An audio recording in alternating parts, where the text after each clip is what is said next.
दोस्तों मां जमीला अहमद तव्हां ॾिसी रहिया आहियो टेक्नोलॉजी इन सिंधी। अॼु पाण सिखंदासीं त यूट्यूब जे लाइ त जेको असां यूट्यूब स्टूडियो इस्तेमालु कंदा आहियूं वीडियोज़ जो व्यू ॾिसण लाइ, वॉच टाइम वग़ैरह ॾिसण लाइ, त असां फेसबुक जे पेज जी मोनेटाइज़ेशन उन जे वॉच टाइम वग़ैरह ॾिसण लाइ छा यूज़ कयूं। त सभ खां अवल वञो प्ले स्टोर में ऐं उते लिखो क्रिएटर स्टूडियो।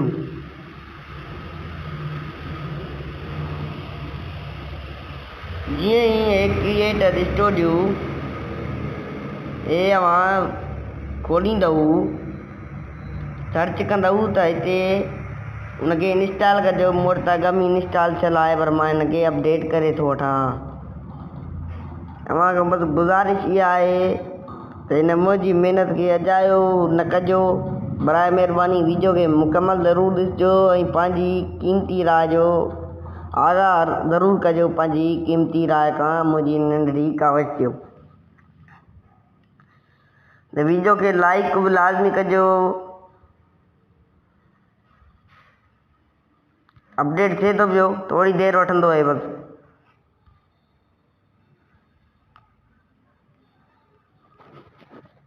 त क्रिएटर स्टूडियो अपडेट थी चुको आहे। हिनखे ओपन कयूं था।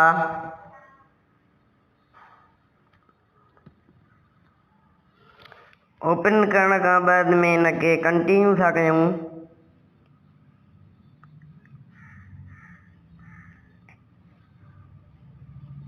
हाणे जेको आहे हिकिड़ो असांजो पेज आहे, हिन जो सॼो वॉच टाइम वग़ैरह जेको लास्ट 28 डेज़ माना जेके 28 ॾींहं जेके गुज़री विया आहिनि, उन जो जेको वॉच टाइम आहे, 1 मिंट वारा जेके व्यू आहिनि उहे आहिनि 649। मतिलबु एतिरा जेके व्यू आहिनि असांखे 1 मिंट वारा एतिरा व्यू मिलिया आहिनि।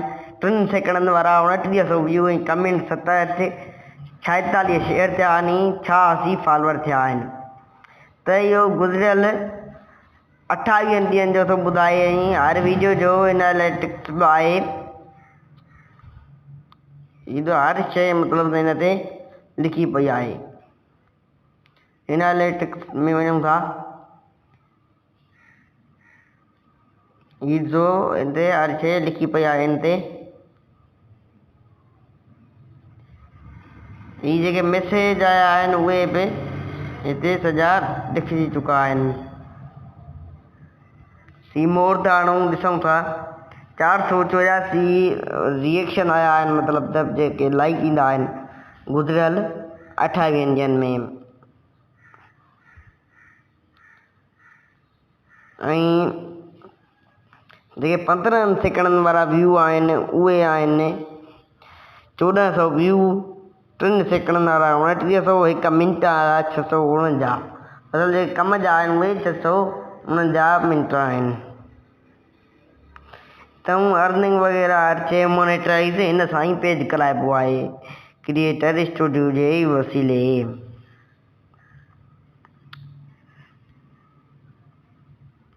त यकीनन अॼोको ही ज़बरदस्त वीडियो तव्हांखे वणियो हूंदो। अगरि जे वणियो आहे त बराए महिरबानी हिन वीडियो खे शेयर कयो, मुंहिंजे चैनल खे सब्सक्राइब कयो, वीडियो खे लाइक कयो।